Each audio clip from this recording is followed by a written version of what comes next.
Hello everyone, welcome to crazy crazes. So today's आज जो कुछ है सिलेबस से कुछ हटके है वीडियो। आज के जो वीडियो में हम क्या डिस्कस करेंगे, डीएसएसबी का एग्जाम पैटर्न है वो कैसे आने वाला है, हम इस चीज़ पे डिस्कस करते हैं। ठीक है, तो जो हमारे पास जो अभी 29 को जो एग्ज़ाम होगा फीमेल का, तो उसी पे बात करते हैं। एक्चुअली मेल का अभी तक कोई भी नोटिफिकेशन नहीं आया, एग्ज़ाम है वो कब होगा। ठीक है, तो सबसे पहले तो ऑनलाइन ही एग्ज़ाम होगा। सेकंड थिंग, जो मेरे पास है जो क्वेश्चंस करने हैं वो कितने क्वेश्चन आएंगे, कैसे क्वेश्चंस कितने मार्क्स के आएंगे, कितने क्वेश्चन है वो कितने मार्क्स के होंगे, और कैसे आपको अटैम्प्ट करना। ठीक है, तो उसी पे देखो मेरे पास है जो टोटल जो क्वेश्चन आएंगे, वो जो टोटल क्वेश्चन है वो कितने होंगे मेरे पास 300। जो टोटल क्वेश्चन आएंगे वो कितने आएंगे 300 आएंगे, राइट। एंड ये जो क्वेश्चंस करने हैं टाइम लिमिट होगी वो कितनी होगी, time duration with in 3 hours, right, या 180 मिनट। इतने टाइम में आपको 300 क्वेश्चंस करने हैं। ठीक है, अब यहाँ पे टोटल क्वेश्चन है वो 300 आएंगे, जो टाइम है वो 3 आवर्स होगा। एंड जो मेरे पास है मार्क्स है वो कितने मार्क्स के आएंगे, 300 मार्क्स के आएंगे। मीन्स एक क्वेश्चन है वो 1 मार्क्स का होगा, right. Each question carry 1 marks, right. तो एक क्वेश्चन है वो 1 मार्क्स का आएगा। नेगेटिव मार्किंग भी होगी, नेगेटिव मार्किंग है वो कितनी होगी 1/4 होगा। मीन्स अगर आपको 4 क्वेश्चंस करते हो, 4 मीन्स अगर आप 4 क्वेश्चंस अगर आपके गलत हैं और आपने 5 क्वेश्चन किए, जो 5th क्वेश्चन है वो ठीक है, तो आपके जो क्वेश्चन है वो जो मार्क्स है वो कुछ भी नहीं आएंगे, क्योंकि उन 4 क्वेश्चंस ने जो रॉन्ग थे उन्होंने एक क्वेश्चंस को भी फिनिश कर दिया। ठीक है, तो मीन्स नेगेटिव मार्किंग होगी 1/4, राइट। मीन्स 0.25 है। अगर एक भी क्वेश्चन गलत हो जाता है तो वहाँ से आपका जो कितना मार्क्स है वो डिडक्ट होगा, करेक्ट क्वेश्चन से 1/4, राइट। अब जो मेरे पास है जो क्वेश्चन आएंगे, क्वेश्चन कितने आएंगे 300। तो क्वेश्चंस कैसे आते हैं, मेरे पास है पार्ट 1 होगा, राइट, और एक होता है मेरे पास पार्ट 2। पार्ट 2 में कंप्लीटली सब्जेक्ट से रिलेटेड, पार्ट 2 में क्या आएगा, कंप्लीटली सब्जेक्ट से रिलेटेड। आप किस सब्जेक्ट से हो, फिजिक्स से हो, केमिस्ट्री से हो, या किसी भी मैथमेटिक्स से हो, तो सिर्फ पार्ट 2 में उसी से रिलेटेड आएंगे। अब कितने क्वेश्चन आएंगे 180 क्वेश्चन आएंगे। पार्ट 2 में कितने क्वेश्चन आएंगे 180 क्वेश्चन आएंगे। एंड 20 क्वेश्चंस के सेक्शंस होंगे। मीन्स ऐसे ही, मीन्स सब्जेक्ट जो सब्जेक्ट से रिलेटेड होगा तो ऐसे आएगा पार्ट 2 में सब्जेक्ट रिलेटेड। और एक पार्ट में कितने क्वेश्चन होंगे 20 क्वेश्चन होंगे। एक पार्ट में कितने क्वेश्चन होंगे 20 क्वेश्चन आएंगे। एंड टोटल सब्जेक्ट में आने कितने क्वेश्चन है 180। मीन्स तो यहाँ पे जो पार्ट 2 में सब्जेक्ट से जो रिलेटेड जो पार्ट है उसमें ऐसे ही 20 क्वेश्चंस के 9 पार्ट होंगे। कितने होंगे 9 पार्ट होंगे, क्योंकि अगर एक पार्ट में 20 क्वेश्चन आते हैं, आने कितने 180, तो यहाँ पे कितने पार्ट बनेंगे 9 पार्ट बनेंगे, राइट। तो ऐसे ही हमारे पास part 1, part 2, part 3 up to part 9 तक सब्जेक्ट रिलेटेड में पार्ट होंगे। अब पार्ट 1 में देखो, पार्ट 1 में मेरे पास कितने क्वेश्चन आने हैं, सॉरी 100 क्वेश्चन आएंगे। पार्ट 1 में कितने क्वेश्चन आएंगे 100 क्वेश्चन आएंगे। एंड इन 100 क्वेश्चन में से जो जीएस फर्स्ट है मेरे पास है जनरल स्टडी या फिर जीके और या करंट अफेयर्स, इनसे कितने क्वेश्चन आएंगे 20 क्वेश्चन आएंगे, जो कि एक पार्ट में होंगे, राइट। ऐसे ही मेरे पास है जो यहाँ पे जो जनरल नॉलेज जीके या जो भी जनरल अवेयरनेस आती है वो आपको आई थिंक है पिछली जो अभी तक जो न्यू है 6 मंथ तक की जो नॉलेज होनी चाहिए। ठीक है, जनरल नॉलेज में तो आता ही आता, जो न्यू जो हमारे पास जो जनरल अवेयरनेस है उसमें।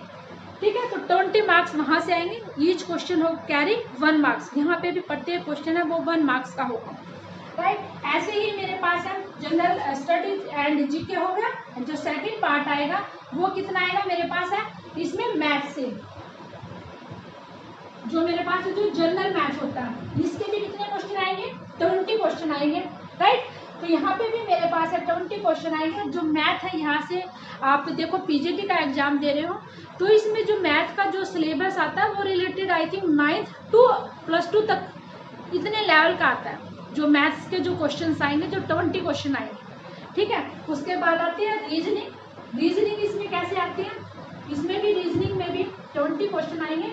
एंड इन 20 क्वेश्चंस में से जो रीजनिंग के जो क्वेश्चंस होंगे, जो कि मेरे पास कैसे आते हैं, जैसे एसएससी में आती है या बैंक में आती है, इस टाइप के आपके पास यहाँ पे रीजनिंग आएगी। अब यहाँ पे जो पार्ट 1 है, एक्चुअली इसके कितने पार्ट होंगे, 5 पार्ट होंगे। 1 पार्ट जीके, सेकेंड पार्ट में मैथ आएगा, थर्ड पार्ट में मेरे पास रीजनिंग आएगी, एंड अगर 4th पार्ट में क्या आएगी मेरे पास, इंग्लिश आएगी। इंग्लिश ग्रामर या कॉम्प्रिहेंशन, इसमें कॉम्प्रिहेंशन आएगा और एक इंग्लिश ग्रामर आएगी इसी में। ये भी कितने मार्क्स की आएगी मेरे पास, 20 मार्क्स की आएगी। Same as that 5th part में क्या आएगा, हिंदी आएगी। एंड हिंदी के भी कितने क्वेश्चन होंगे मेरे पास, 20 क्वेश्चन होंगे। कितने होंगे हिंदी के भी, 20 क्वेश्चन होंगे। एंड पार्ट 1 में भी जितने भी क्वेश्चन आए, 100 क्वेश्चन आए, ईच कैरी 1 मार्क्स, ठीक है। सारे के सारे क्वेश्चन है वो 1 मार्क्स का आएंगे। इसमें जो एक इम्पोर्टेंट पार्ट है, यह अभी देखो यहाँ पे 100 क्वेश्चन है, इसमें हो गए 180 क्वेश्चन है, यहाँ पे हो गए, तो टोटल क्वेश्चन हो गए कितने, 280। जो 20 क्वेश्चन है वो सीडीपी से आएगी, मीन्स आपके जो है हमारे पास पेडोलॉजी है, जो सीडीपी है, तो यहाँ से मेरे पास है वो कितने आएंगे, 20 क्वेश्चन आएंगे टीचिंग मेथोडोलॉजी से, ठीक है। 20 क्वेश्चन यहाँ से, 180 क्वेश्चन यहाँ से, एंड जो पार्ट 1 में 100 क्वेश्चन यहाँ से, तो ओवरऑल है कितने क्वेश्चन आएंगे, 300 क्वेश्चन आएंगे, समझ गए। अब जो इम्पोर्टेंट बात क्या है, अब देखो डीएसएसबी में है क्या, ऑनलाइन एग्जाम है। सबसे पहले आप, ऐसे नहीं है कि आप किसी भी क्वेश्चन पे जंप कर जाओगे, ऐसे नहीं है। सबसे पहले जो भी आपके पास पार्ट ओपन होता है, उस पार्ट को आपको कंप्लीट करना है, ठीक है। सेकंड थिंग, आपको पार्ट है वो काउंट करते जाने हैं, क्योंकि देखो हर पार्ट में 1 से 20 क्वेश्चन आएंगे। जैसे इसमें जीके में आपने 1 से 20 क्वेश्चन किया, मैथ का ओपन होगा तो उसमें भी 1 से 20 होंगे, ठीक है। यहाँ तो आपको पता लग जाएगा कि आपने कितने क्वेश्चन है वो अटेम्प्ट कर लिए हैं, मीन्स कितने पार्ट है आपने अटेम्प्ट कर लिए हैं, वो पता लग जाएगा क्वेश्चंस के पैटर्न को देख के, कि जीके का है कि मैथ का है कि रीजनिंग का है कि हिंदी का है कि इंग्लिश का। लेकिन जो मेरे पास है इम्पोर्टेंट बात कहाँ है, सब्जेक्ट में। सब्जेक्ट में कितने क्वेश्चन आने, 120। और पार्ट कितने होंगे सब्जेक्ट में, 9 पार्ट होंगे, और प्रत्येक पार्ट में कितने क्वेश्चन आने हैं, 20 क्वेश्चन आने। तो यहाँ पे आपको हर एक पार्ट को जो भी आपने कर लिया उसको काउंट करते जाना कि आपने कितने पार्ट कर लिए हैं। ऐसा ना हो कि आपको बाद में पता भी ना लगे कि आपने एक्चुअली किए कितने पार्ट हैं, राइट। तो आपको यहाँ पे पार्ट है उनको काउंट करना है, कितने पार्ट है वो आपने कर लिए। दूसरी बात क्या है, आप जैसे ही आपके पास एक पार्ट ओपन होगा, उन सभी क्वेश्चंस को आप देखो, जैसे ही पार्ट फिनिश होगा, A1 पार्ट है फिनिश होगा, तभी मेरे पास है पार्ट 2 ओपन होगा। उसको आपको पार्ट 1 को सबमिट करना पड़ेगा।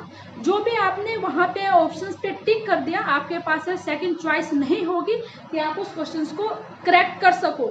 वो सबमिट कर दिया आपने, सबमिट करने के बाद कुछ नहीं होगा, फिर पार्ट है वो सेकंड ओपन होगा। ऐसे ही फिर पार्ट सेकंड को कंप्लीट करो।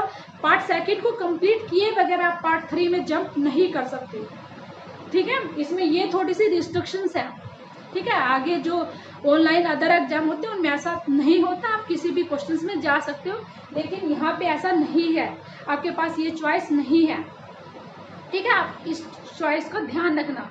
पार्ट 1 है, उसके आप सभी क्वेश्चंस को देखो, एक एक क्वेश्चंस को जो भी आपके पास आता है आप उस क्वेश्चंस को देखो, करना है तो करो, नहीं करना तो उसको स्किप करो, फिर आप उसको सबमिट करो। अब एक बार आपने जो आंसर टिक कर दिया, जब तक आप उस पार्ट में हो तब तक आपके पास चॉइस है उस क्वेश्चंस के ऑप्शंस को चेंज करने की, लेकिन जैसे ही वो पार्ट आपने सबमिट कर दिया, आपके पास है चॉइस है वो क्लोज हो जाएगी, फिर आप नहीं कर सकते, राइट। तो इस प्रकार का पैटर्न आएगा। आई थिंक है मैंने क्लियर बता दिया कि कैसे आपने है, ये है पैटर्न, एग्जाम का पैटर्न आएगा। दूसरी बात है, सबसे पहले एग्जाम में जैसे ही जाओ आप भी कॉन्फिडेंस होके जाओ, ठीक है। कॉन्फिडेंस, चाहे आपको कुछ भी ना आता हो भले ही, लेकिन आप में कॉन्फिडेंस होना चाहिए। आप अपने आप को मोटिवेट किया करो, है ना। एक सीडीपी में एक चैप्टर है मोटिवेशंस का, इंट्रिंसिक मोटिवेशन, एक होता है एक्सट्रिंसिक। जो एक्स्ट्रा मीन्स जो बाहर से, जैसे मम्मी पापा बाहर से पढ़ो पढ़ो पढ़ो, मम्मी पापा ऐसे बोलते रहते हैं ना, पढ़ लो बेटा पढ़ लो कुछ कर जाओगे, ठीक है। वो तो एक्सट्रिंसिक। इंट्रिंसिक अपने आप से, अपने आप को मोटिवेट करो, अपने आप, हाँ मुझे ऐसा करना है, ऐसा ही कुछ करके सोच के कॉन्फिडेंस लेके एग्जाम के पैटर्न में बैठो, एग्जाम में बैठो सॉरी, ठीक है।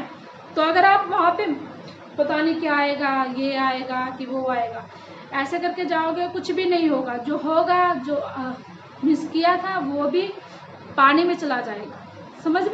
समझ गए। तो कॉन्फिडेंस हो, मोटिवेट करो अपने आप को, मुझे कुछ करना है, मुझे कुछ बन के दिखाना है, ठीक है। हाँ मुझे इसमें जो है सक्सेस हासिल करनी है, तन मतलब कैसे भी, साम धाम दंड भेद सब कुछ अपना दो। क्वेश्चन में अगर ठीक है नहीं सोल्व हो रहा तो कैसे ना कैसे ऑप्शंस को एलिमिनेट करके देखो, ठीक है। इस ऑप्शंस को ये भी नहीं हो सकता, ये भी नहीं हो सकता, ये भी नहीं हो सकता।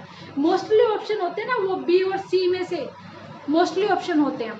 ए और डी में बहुत कम चांस होते हैं, जो मोस्टली ऑप्शन होते हैं वो बी और सी में से होते हैं, ठीक है। अब ऐसा भी नहीं है कि मैंने बी और सी बताया तो आप बी और सी को भर लो, ठीक है, ऐसा भी नहीं है। मैंने कहा मोस्टली जो ऑप्शन होते हैं वो बी और सी में से होते हैं, ठीक है। ए और डी में से कम होते हैं, कम चॉइस होती है उन ऑप्शंस के होने की, राइट। वैसे भी 4 ऑप्शंस होते हैं, तो एवरी ऑप्शंस की जो प्रोबेबिलिटी देखते हैं टोटल 100% होती है, तो एक ऑप्शंस के करेक्ट होने की जो प्रोबेबिलिटी होती है वो 25% होती है। समझ गए। तो all the best for coming exam, ठीक है। अच्छे से बिल्कुल प्रिपेयर होके जाना। अब आपको कुछ भी नया नहीं करना। मैंने जो है 80 क्वेश्चन है वो अपलोड कर दिए हैं, नहीं किए तो मैं कर दूंगी। एंड जो टायर 2 का जो हमारे पास है, जो सॉल्यूशन हुआ है 2014 में, जस्ट आपने जो भी मैंने इम्पोर्टेंट टॉपिक बताया जस्ट आपको वो देखना है और कुछ नहीं करना। कभी आप वो देखो, नहीं कुछ नहीं करना, इम्पोर्टेंट फॉर्मूले देखो, +1 एंड +2 से रिलेटेड जो भी है उनको याद रखो, और ये फॉर्मूले, और वहाँ पे जो भी आपका दिमाग है पॉजिटिव होके बैठना, ठीक है, नेगेटिव होके मत बैठना, बी पॉजिटिव। समझ गए। तो ऑल द बेस्ट, राइट। तो देखते हैं आप क्या एग्जाम है वो बिल्कुल अच्छा दे के आना। और जैसे ही आपका एग्जाम होता है तो मुझे है क्वेश्चन है वो सेंड करना, कोशिश करूँगी सॉल्यूशन से अपलोड करने की, ठीक है। So thanks for watching this video, and please जितना ज़्यादा हो सके इसको शेयर करो, ताकि दूसरे बच्चों को भी एग्जाम का पैटर्न है, स्ट्रैटेजी है, वो पता लग जाए आपको कैसे है एग्जाम है उसको मतलब कंप्लीट है वो कवर करना है, ठीक है। जो भी आपकी कमांड, जिस भी सब्जेक्ट पे ज़्यादा कमांड है, ऐसा नहीं है, देखो अगर आपका सब्जेक्ट अच्छा है तो आप सब्जेक्ट को करो, लेकिन यहाँ पे ऐसा नहीं होगा। पहले आपको पार्ट 1 को सबमिट करना पड़ेगा, फिर पार्ट 2 को, फिर पार्ट 3 का, ऐसे आएगा, ठीक है। So thanks for watching this.